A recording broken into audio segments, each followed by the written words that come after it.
It's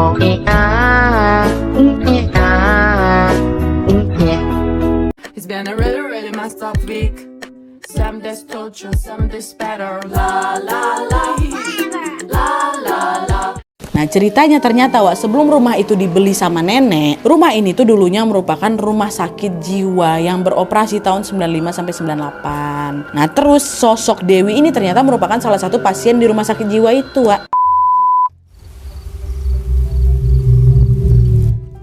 Hai wassalamualaikum warahmatullahi wabarakatuh. Terima kasih sudah klik video ini. Oke Wak, jadi di malam ini aku akan kembali lagi menceritakan kisah horor Wak yang sudah memasuki part 186. Dan yang seperti aku tulis di judul Wak, malam ini aku akan menceritakan tentang sosok makhluk halus yang bernama Begu Ganjang. Pasti mungkin beberapa di antara kalian ada yang bertanya-tanya apa tuh Begu Ganjang. Nah dia baru kali ini aku dengar namanya. Nah jadi Wak, Begu Ganjang ini adalah sosok makhluk gaib yang biasanya dipelihara oleh nenek moyang dari suku Batak. Nah sosok ini biasa ditugaskan untuk menjaga pertanian atau perkebunan dari orang-orang yang memang berniat melakukan pencurian hasil lahan maksudnya. Nah tapi Wak, meskipun tugasnya terdengar sepele, sosok Begu Ganjang ini dikenal juga sangat kejam. Mereka ini katanya tidak segan-segan menghantui bahkan juga menyakiti manusia yang memang sudah mereka incar.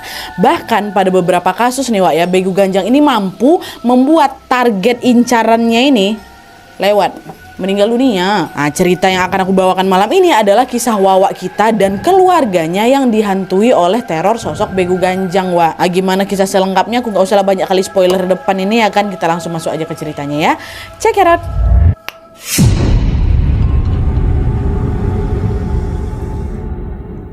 Oke Wak, jadi kisah yang aku sampaikan malam ini dikirim sama Wawak kita yang namanya Albi dari Medan. Halo Albi. Jadi kisah ini merupakan kisah yang dialami langsung oleh keluarganya, khususnya oleh abangnya Albi pada tahun 2015 kemarin Wak. By the way, sebelum aku masuk ke ceritanya, aku mau jelasin dulu lah sedikit tentang latar belakang keluarga Albi ini ya. Jadi Wak, Albi ini adalah anak kedua dari 4 bersaudara. Dia punya seorang abang namanya Bang Bayu. Terus dia punya adik laki-laki yang ketiga namanya Kenny, serta adik satu perempuan namanya Nabila. Bayu nomor 2 ya. Bayu pula siapa? Albi. Nah kisah ini bermula ketika Albi yang pada saat itu masih duduk di bangku SMA kelas 2 lagi bertengkar hebat nih Wak sama kedua orang tuanya. Nah pertengkaran itu bikin si Albi ini kesal sehingga dia memutuskan untuk pergi dari rumah, minggat dia nginaplah di kosan kawannya ini namanya Surya. Dah pergi dia minggat gitulah. Nah setelah beberapa hari berlalu, kedua orang tuanya Albi ini sama sekali nggak nyariin dia Wak. Tapi memasuki hari kelima barulah itu Nadia aku ditelepon sama mamaku. Itu pun nggak langsung diangkat sama si Albi Wak, karena siang itu Albi mendapati bahwa di handphonenya ada puluhan panggilan tidak terjawab dari mamanya. Terus nggak lama kemudian muncullah SMS kan, mamanya bilang, Albi pulang kau nak, abang nungguin kamu, kata si mama. Tapi walaupun udah di SMS kayak gitu, Nadia waktu itu aku sama sekali nggak memperdulikan pesan mamaku, masih merajuk, aku masih marah ya kan. Dan selain itu Albi ini juga enggan pulang ke rumah sebagaimana yang memang diminta sama mamanya. Aku memang belum mau pulang gitu, karena Albi masih diliputi perasaan marah akibat pertengkaran tempo hari. Akhirnya Albi pun tetaplah nginap di kosannya si Surya itu, seperti pada malam-malam sebelumnya. Nah tapi Wak, pada malam hari itu ketika dia ditelepon berkali-kali sama mamanya sama dapat SMS itu, entah kenapa Albi ini jadi sulit tidur. Biasa-biasa tidur aja aku Nadia, ini tak kenapa susah kali aku tidur. Sampailah jam 1 malam baru aku bisa tidur nih. Nah pas sudah tertidur pulas Wak, Albi ini tiba-tiba merasa ada seseorang yang sedang bernafas tepat di telinga kirinya. Awalnya Albi pikir tuh siapa? Kawannya si Surya lagi ngiseng nih ngerjain aku. Tapi ternyata semakin diabaikan sama si Albi, hembusan nafas di telinga itu justru makin kencang kali macam kayak gitu. Kesal si Albi kan, dia buka matanya, maksudnya dia mau negur si Surya langsung gitu. Tapi tepat di saat Albi membuka matanya Wak, ternyata di sampingnya nggak ada siapa-siapa. Kebetulan waktu itu kasur mereka yang tingkat 2 gitu loh Wak. Surya tidur di kasurnya, di sebelahnya si Albi nggak ada siapa-siapa. Siapa tadi yang niup telingaku? Meskipun keheranan, Albi pun mengabaikan hal itu dan balik tidur lagi. Nah pas dia balik tidur ini Wak, dia mengalami sebuah mimpi yang sangat aneh. Nggak pernah aku mimpi kayak gitu karena dia mimpilah aku di malam itu. Dia bermimpi lehernya terlilit oleh seonggok rambut yang panjang kali macam dikaitkan gitulah di rambutnya di lehernya dia. Dan lilitan itu terasa sangat kencang sekali Wak, sampai-sampai Albi betulan nggak bisa napas. Dan selain itu juga Wak, di dalam mimpinya Albi ini menyadari bahwa ada abangnya, Bang Bayu, sedari tadi berdiri sambil ngeliatin Albi yang sesak napas dalam mimpi nih ya. Dan tepat setelah melihat keberadaan Bang Bayu, secara tiba-tiba Albi langsung terbangun dari tidurnya. Tapi ada Bang Bayu dalam mimpi aku tuh Nadia. Entah kenapa mimpi itu bikin aku langsung diliputi perasaan yang gak enak. Akhirnya begitu terbangun, langsunglah si Albi ngambil handphone, di teleponnya langsung mamanya. Dan dari situlah Abi mendengar kabar kalau Bang Bayu ini abangnya mendadak sakit, sehingga harus dibawa ke rumah sakit. Abang kok sakit nak, sekarang lagi dibawa ke rumah sakit nih kata mamanya.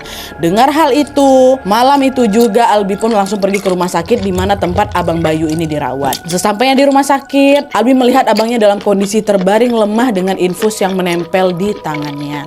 Karena penasaran, Albi nanya lah kan, "Ma, abang kenapa? Sakit apa?" gitu kan.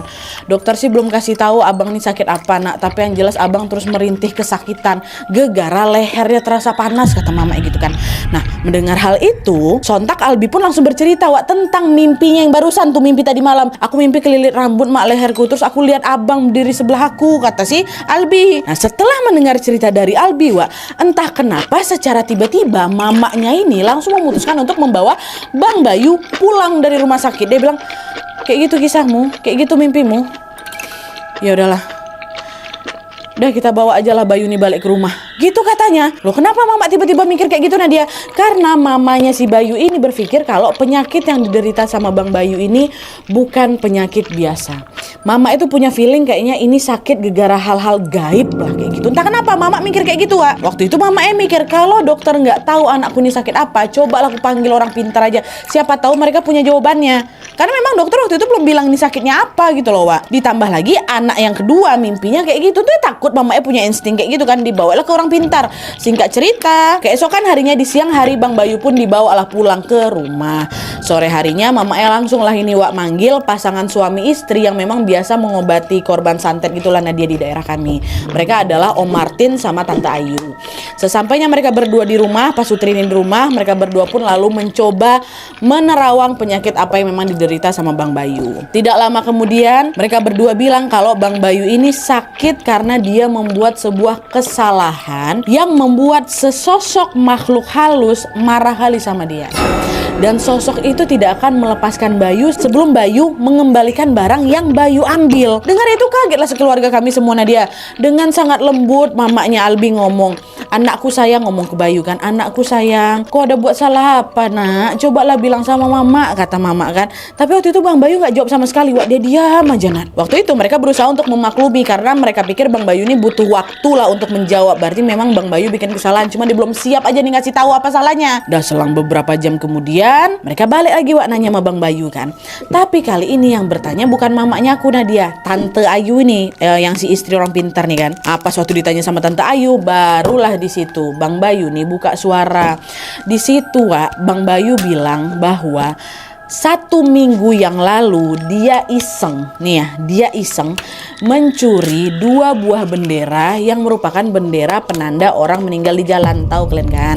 Tapi bendera yang dia ambil ini beda sama bendera yang biasa kita tengok Biasanya kan bendera orang meninggal yang kita lihat di jalan tuh warnanya kalau nggak putih kuning ya kan. Bendera yang diambil sama Bang Bayu ini warnanya merah. Ini kata Albi nih kata Albi, bendera merah ini adalah penanda kematian yang memang khusus dipakai sama orang Batak atau suku Batak kayak gitulah. Ada Batak di sini, coba confirm betul apa nggak memang pakai bendera merah itu atau di daerah-daerah tertentu aja. Pokoknya itu yang diambil sama Bang Bayu.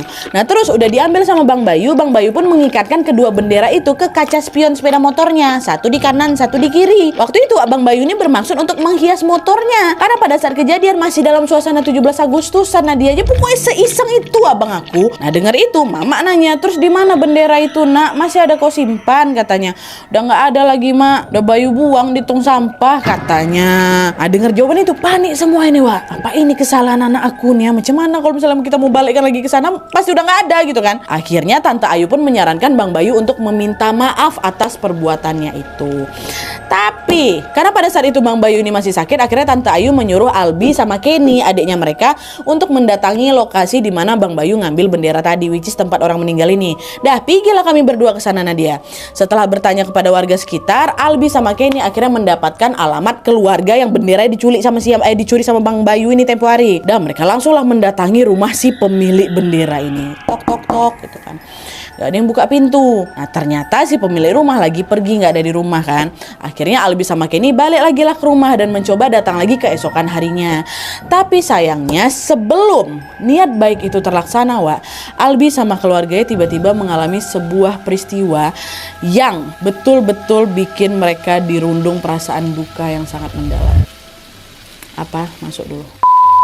Nah jadi Wak, pada malam itu setelah maghrib, ini masih di hari yang sama ya, siangnya si Albi pergi ke tempat yang meninggal gak ada orang. Ini malamnya, secara mengejutkan Albi dan keluarganya mendapati tubuh dan bibirnya Bang Bayu sudah dalam keadaan membiru.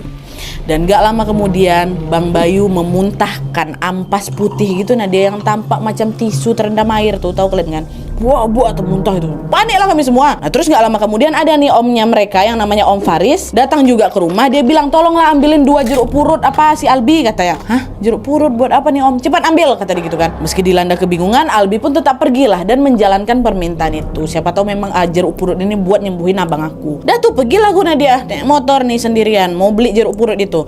Nah pas baru menempuh setengah perjalanan, Albi ini, aduh merinding, Albi ini samar-samar dengar suara abangnya, Wak, yang bilang apa? Abang pergi ya, katanya.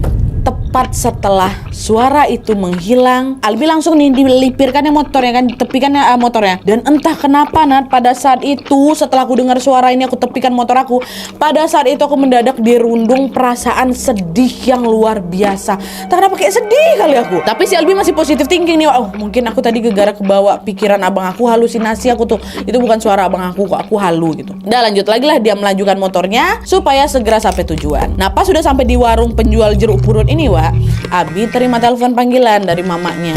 Waktu aku angkat Nadia, disitulah Albi mendengar mamanya menangis histeris. Albi, pulang nak, pulang. Abang udah nggak ada, abangmu sudah meninggal nak, kata mamanya. Ya Allah, mah, yang betul lah mama nih, abang udah nggak ada, abang udah meninggal, kata. Oh, iya mak, aku pulang sekarang. Meninggal abang nggak? Dan tepat setelah menutup telepon itu, Albi langsung mikir, berarti tadi suara yang ku dengar di jalan betulan suara abang aku pengen pamitan sama aku kali dia itu Nadia. Udah nggak mikir lagi, Albi langsung menjalankan motornya dan bergegas pulang ke rumah. Di sepanjang perjalanan Albi nggak henti-hentinya menangisi kepergian abangnya, Wak, yang terjadi secara tiba-tiba ini. Astagfirullahaladzim, memang sedih kali sih Bi. Sesampainya di rumah, Albi langsung mendapati keluarga sudah saling bertangisan melepas kepergiannya Bang Bayu. Dan malam itu mereka langsung mengaji sambil mempersiapkan keperluan pemakaman Bang Bayu yang rencananya akan digelar besok hari. Dah singkat cerita, pagi itu Bang Bayu pun langsung diantarkan ke peristirahatan terakhirnya tanpa ada kendala apapun, Wak. Dimakamkan dengan layak, dihadiri sanak saudara dan juga keluarga tercinta. Meninggallah Bang Bayu. Al-Fatihah. Dan tentunya ceritanya nggak selesai sampai di situ aja, Wak. Karena setelah Bang Bayu sudah dimakamkan ini, justru muncul suatu gangguan yang menghantui keluarganya Albi. Jadi tepat 2 hari setelah pemakaman, mama bapaknya Albi ini dikejutkan dengan sebuah suara berisik dari atas genteng rumah kami, Nadia. Dan setelah didengarkan dengan seksama, suara itu terdengar seperti suara seseorang yang sedang menginjak-injak atap rumah yang memang terbuat dari asbes itu. Jadi suaranya kayak kayak gini lah, kayak Dan tidak lama kemudian mereka kembali mendengar ada suara sapu lidi, Wak, yang macam digesek-gesekkan dari atap rumah itu. Pernah kalian kayak gitu? Aku pernah, ya Allah. Dan kebetulan hari itu di rumah mereka ada Om Faris, Wak. Om Faris pun dengar suara itu. Gegara penasaran, Om Faris inilah yang langsung keluar dan mengecek sumber suara. Nah pas ditengok ke atas genteng, Wak, disitulah Om Faris melihat ada sesosok bertubuh tinggi besar yang berbulu lebat, yang tidak lain tidak bukan adalah Begu Ganjang. Ciri-ciri Begu Ganjang memang kayak gitu, Wak. Nengok ada Begu Ganjang di atas rumahnya Albi, panik lah Om Faris kan. Astagfirullahaladzim, kenapa ada Begu Ganjang di sini? Bukannya mereka ini bakal tinggal di sekitar rumah pemiliknya aja, kata Om Faris. Karena seperti yang aku bilang tadi, Wak, Begu Ganjang ini adalah hantu peliharaan yang akan menjaga tempat itu aja, dimana dia bakal jarang berkeliaran tanpa tujuan tertentu. Ini kenapa ada Begu Ganjang di tempat aku? Kami nggak pelihara Begu Ganjang. Kepanikan Om Faris ini pun semakin bertambah lagi ketika dia melihat bahwa sosok itu kembali menginjak-injak genteng dengan sangat kuat, seolah-olah sedang marah besar sama Om Faris. Om Faris langsung akan membacakan doa hingga selang beberapa saat kemudian Begu Ganjang itu pun menghilang. ya. Nah setelah menghilang, rupanya gangguannya juga nggak berhenti sampai situ aja. Albi dan adik-adiknya yang pada malam itu lagi menginap di rumah neneknya juga mengalami keanehan yang tidak kalah menyeramkan. Ini rumah nenek nih ya. Jadi ceritanya waktu itu Albi ini lagi duduk bersantai gitulah di ruang TV. Selang beberapa saat kemudian dia dengar salah satu omnya yang namanya Om Ardi yang tinggal di rumah nenek ini tiba-tiba ketawa-ketawa sendiri. Awalnya aku mikir gini, Nadia, lagi teleponan sama siapa itu Om Ardi, asik kali kayaknya sampai ketawa terbahak-bahak gitu kata. Tapi semakin lama aku dengarkan suara ketawanya Om Ardi ini mulai gak wajar. Yang awalnya ketawa biasa, which is suara laki-laki nih, hohoho. Lama kelamaan suaranya berubah menjadi suara tertawa perempuan. Kayak gitu. Astagfirullah. Nah merasa ada yang gak beres sama omnya ini, Albi dan adik-adiknya pun rame-rame lah ngetok pintu kamarnya Om Ardi. Om ngapa? Kok gak apa-apa kan Om, ngete. Tapi sayangnya Om Ardi sama sekali gak menggubris pertanyaan dari si Albi, Wak. Dia terus aja tuh ketawa dengan suara perempuan. Bayangkan sama kalian. Karena bingung harus ngapain, Albi pun akhirnya nelpon lah Om Faris yang dekat rumahnya itu dan meminta si Om Faris ini buat datang ke rumah nenek. Sinilah dulu Om, katanya gitu. Dah tuh Om Faris pun akhirnya datang lah bersama mama bapaknya Albi juga nih ke rumahnya nenek. Om, ini Om Ardi tadi gak mau buka pintu, dia ketawa-ketawa nih. Dengar nggak kata si Albi? Kan dengar orang tuh semua, Wak. Akhirnya didobrak lah pintu tuh sama si Om Faris kan. Dan tepat di saat pintu kamarnya Om Ardi ini terbuka, Wak, mereka melihat bahwa Om Ardi sedang menuangkan air panas dari dispenser yang memang ada di kamarnya ke dalam sebuah gelas air panas ya.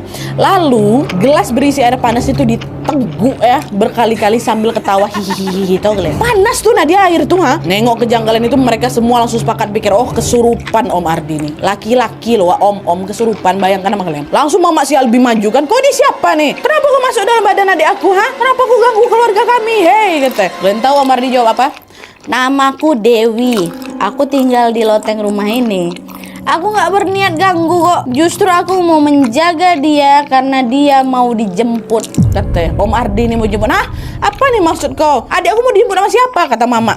Dijemput sama jin yang sudah membawa nyawa anakmu. Dengar itu kaget lah habis semua Nadia. Kenapa nih? Kenapa jin itu mau jemput adik aku? Ada salah apa rupanya si Ardi ini sama kalian, Kalau memang betul dia udah bawa nyawa anakku, kenapa pula dia mau bawa adikku sekarang lagi? Kata mama sambil nangis-nangis, Nat. Oh, aku nggak tahu ya. Tapi yang jelas aku di sini cuma mau menjaga Ardi dari hantu jahat. Jadi tolong jangan usir aku, kata si setan ini, Wak. Dan tepat setelah berkata demikian, Om Ardi langsung pingsan. Dan karena mereka semua masih penasaran dan ketakutan, Wak, akhirnya malam itu nenek ini langsung menggelar pengajian secara dadakan, tau kalian. Yang ada di sana kami kumpulkan ngaji kami semua, Nat. Dan selain itu Mama Albi juga nelpon ustadz kenalan dia namanya Pak Rahmat. Nah nggak lama kemudian Pak Rahmat datang juga, Wak, di malam itu dan mereka langsung berdoa bersama. Dah doa lah ini kan, satu keluarga inti aja tuh. Awalnya semua berjalan lancar-lancar aja Nadia, tapi di tengah-tengah pengajian berlangsung, tiba-tiba gantian, Wak. Genteng rumahnya nenek yang bukan berbunyi aja begoncang gentengnya itu macam lagi gempa. Karena takut mereka betulan gempa kan, keluarlah semua nih dari rumah, Wak, semuanya. Dan pada saat mereka keluar itulah, Wak, di sana mereka melihat semuanya, aku juga lihat ada begu ganjang yang lagi berjalan di atap rumah nenek. Padahal mama bapak aku belum sempat tuh cerita kalau Om Faris nengok begu ganjang dekat rumahnya, belum sempat. Ya orang fokus ke Om Ardi dulu kan. Ini ada begu ganjang dekat atap rumah neneknya. Belum sempat mencerna semua keanehan yang terjadi ini, Wak, mereka lagi-lagi dikejutkan dengan apa? Kemunculan sosok berdaster putih yang punggungnya berlubang besar.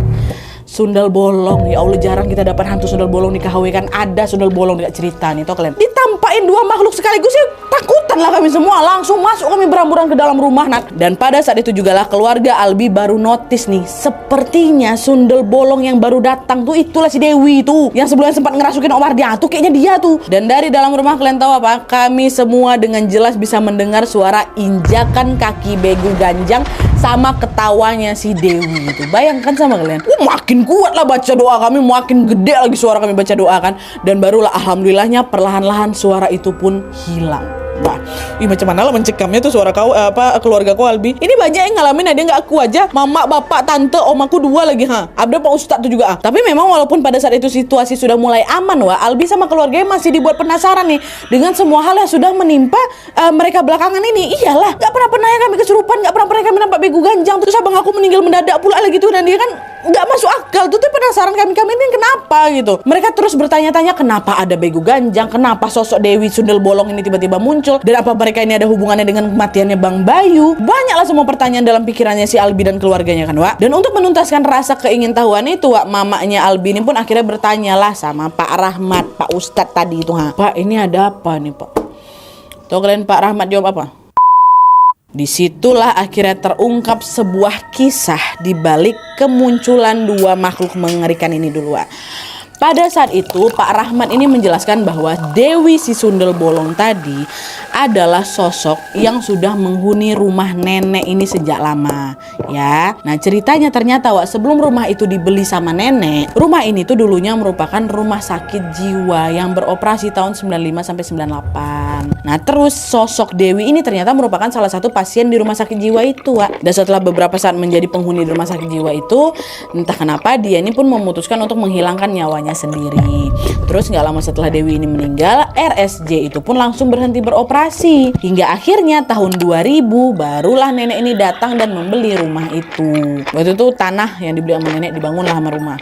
Dibangunlah jadi rumah gitu. Pada saat itu Pak Rahmat ini meyakinkan mereka sekeluarga bahwa memang betul Dewi adalah penghuni lama di rumahnya nenek. Persis lah kan macam yang dibilang sama Dewi tadi Wak, nggak tipu-tipu. Dewi kan bilang itu, aku penghuni lama katanya. Dan meskipun Pak Rahmat tahu kisah dari sosoknya Dewi Wak, entah kenapa dia ini nggak tahu nih alasan dibalik kedatangan Begu Ganjang di rumahnya nenek. Dewi ini saya tahu siapa, tapi Begu Ganjang nih kenapa dia berkeliaran ke rumah nenek, saya nggak tahu. Akhirnya Pak Rahmat yang tanya balik, cobalah kalian ceritain dulu ke saya apa yang terjadi sebelum si Begu Ganjang itu datang. Nah disitulah mamanya Albi gantian menjelaskan semua dari A sampai Z, termasuk apa keisengan Bang Bayu tadi Wak. Jadi gini Pak Ustadz, tak diceritain. Dan setelah mendengar penjelasan itu, Pak Ustadz pun langsung menyarankan supaya mereka itu Wak, betul, mendatangi rumah almarhum yang benderanya sudah dicuri sama Bang Bayu. Pada saat itu Pak Rahmat ini yakin dia seyakin-yakinnya kalau gangguan Begu Ganjang ini pasti ada hubungannya dengan pencurian itu gitu. Dan akhirnya singkat cerita Albi, mamanya dan juga Om Faris kembali lagi mendatangi rumah si almarhum. Tadi kan Albi memang sempat mau ke sana besoknya kan. Nah inilah datang bertiga, bukan cuma si Albi sama Kenny aja. Dan kali ini ada orang Wak di rumah. Mereka disambut sama seorang nenek-nenek atau opung gitulah yang kurang lebih usianya 60 tahunan dia. Tanpa berbasa-basi, mamanya Albi pun langsung menceritakan maksud kedatangannya. Gini opung, tang ceritain lah sama mama. Dan kalian tahu waktu itu opung jawab apa? Dengan tersenyum sinis, opung itu bilang, jadi anakmu sudah diambil sama Begu punya aku. Itu langsung, jadi anakmu sudah diambil sama. Aduh, opung enteng kali opung ngomong kayak gitu. Iya opung, saya mohon maaf sekali atas perlakuan anak saya, kata mama. Aku sudah memaafkan kesalahan anakmu, tapi yang perlu kalian tahu, dia tidak hanya mengambil bendera, tapi juga mengambil sendal kesayangan suamiku. Itulah yang membuat dia diincar sama Begu Ganjangku, dan itu juga konsekuensi dari orang-orang yang berani mengambil barang kami tanpa izin. Itu kata opung Wak, ngambil sendal. Dengar itu Om Faris yang gantian nanya, jadi kami harus gimana ini opung? Begu Ganjang itu sampai sekarang masih mengganggu keluarga saya, bahkan mengincar adik laki-laki saya. Ini maksudnya Om Ardi. Ya pulangkan saja apa yang memang sudah diambil dari anakmu supaya dia berhenti mengganggu keluarga kalian, kata opung. Nah setelah mendengar jawaban dari opung, mamanya aku langsung mikir kalau bendera merah tadi udah pasti nggak ketemu lah. Nah dia kata, abang aku aja udah dibuang ke tong sampah, macam mana lah kami mau nyari lagi kan? Nah tapi sepasang sendal ini belum diketahui nih keberadaannya, sehingga masih ada kemungkinan untuk bisa ditemukan. Dan Om Faris pun langsung menanyakan ciri-ciri sendal itu. Lalu si opung pun memberitahu bahwa sendal milik almarhum suami aku ini warnanya hitam pekat, kata gitu. Dah, oke baik, nantilah coba kami cari. Singkat cerita, sepulangnya dari rumah opung, mereka langsung pergi ke rumah nenek dan menemui Om Ardi. Wah, kan Om Ardi yang mau diselamatkan nih. Dan karena memang si Begu Ganjang tadi mengincar Om Ardi, otomatis kan keluarga fokus mengamati dia lah ya kan.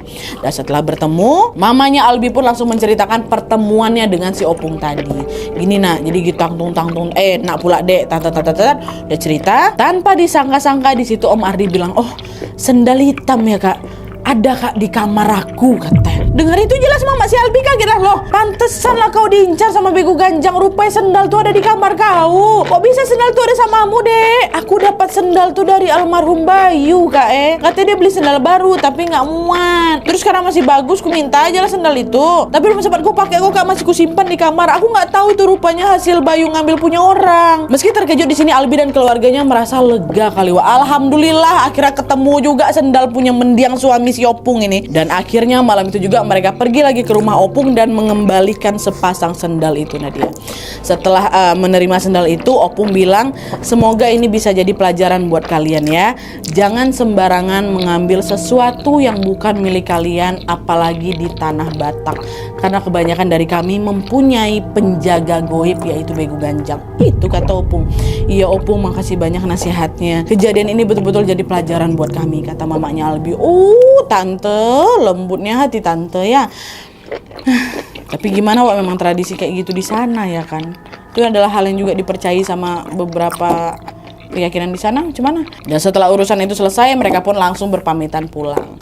Singkat cerita, sejak mereka memulangkan sendal itu kepada pemiliknya, keadaan di rumah Albi maupun di rumah nenek sudah kembali normal. Mereka kembali hidup dengan tenang tanpa mengalami kejanggalan mistis apapun lagi. Nah, terus gimana sekarang kabarnya hantu Dewi itu, Nadia Sundel Bolong tadi itu? Kata Albi, Wak, sosok Dewi itu masih menjadi penghuni loteng rumahnya nenek sampai dengan hari ini. Tapi ya itu, hantu Dewi ini nggak pernah muncul lagi atau nggak pernah mengganggu lagi sejak teror bego ganjang itu selesai. Jadi sebenarnya baik Dewi ini, Wak, mungkin kepancing aja waktu itu gara-gara si bego ganjang kan, tapi dia tetap ada di sana. Oke, Wak, jadi itu tadi pengalaman mistis yang secara nyata dialami sama Albi dan juga keluarganya. Sebuah cerita yang bukan hanya serem aja tapi nyesek gak sih, Wak, mengiris hati. Meskipun memang kesalahan yang dilakukan Bang Bayu itu sepele kali, ya Allah, cuma ngambil 2 buah bendera sama sepasang sendal, which is bisa kita bilang ini bukan termasuk barang berharga kali lah gitu kan. Tapi rupanya si bego ganjang ini justru menganggap hal itu sebagai sebuah kesalahan serius. Kenapa? Ya karena dia dipelihara untuk menjaga barang milik tuannya tadi. Alhasil apa? Si bego ganjang itu akan berusaha menjaga titipan itu habis-habisan sebagai bentuk kesetiaannya kepada tuannya. Dan ketika titipan itu dicuri, which is bendera dan juga sendal, ya dia nggak peduli, dia nggak akan segan-segan memburu bahkan menghilangkan nyawa pelaku sampai barang curiannya itu tadi dikembalikan. Emang segitunya ya, Wak ya? Halo, tolonglah ini Wak Batak, Wak dari Medan, dari mana lah, dari Sumatera Utara, pokoknya memang kayak gitu, sesetia itu kah bego ganjang? Tolong berbagi juga pengalaman kalian di kolom komentar di bawah. Tolong yakinkan kami memang bego ganjang segitunya, Nadia, tolong. Dan balik lagi dari kisah ini, kita macam diingatkan kembali untuk tidak mengambil apapun yang bukan hak kita. Meskipun menurut kita mungkin hal itu sesuatu yang gak berharga, sesuatu sepele, dah ambil aja lah, nggak boleh. Belum tentu menurut orang lain tuh sepele juga, Wak. Bisa jadi itu adalah hal yang sangat berharga kali. Terima kasih banyak Albi sudah berkenan membagikan kisah ini kepada kami semua sehingga kami mendapatkan pelajaran baru lagi ya kan. Salam juga buat Mama, Bapak, Om Faris, Om Ardi, Nenek, dan yang pasti mari di sini, Wak, kita berdoa sejenak, kirimkan Al-Fatihah kepada Bang Bayu almarhum. Semoga Bang Bayu diampuni dosa-dosanya dan ditempatkan di tempat yang paling baik di sisi Allah Subhanahu wa taala. Amin ya rabbal alamin. Al-Fatihah. Oke, Wak, jadi sekian dulu videonya. Terima kasih banyak yang sudah menonton. Kalau kalian suka video ini, klik like-nya. Jangan lupa komen di bawah untuk ide dan saran-saran untuk video selanjutnya. Jangan lupa nyalain notifikasinya supaya kalian tahu kalau aku upload video baru. And as always, jangan lupa untuk klik tombol subscribe supaya kalian sama-sama tahu informasi menarik dan menegangkan dari channel aku. See you next video, Wak. Bye.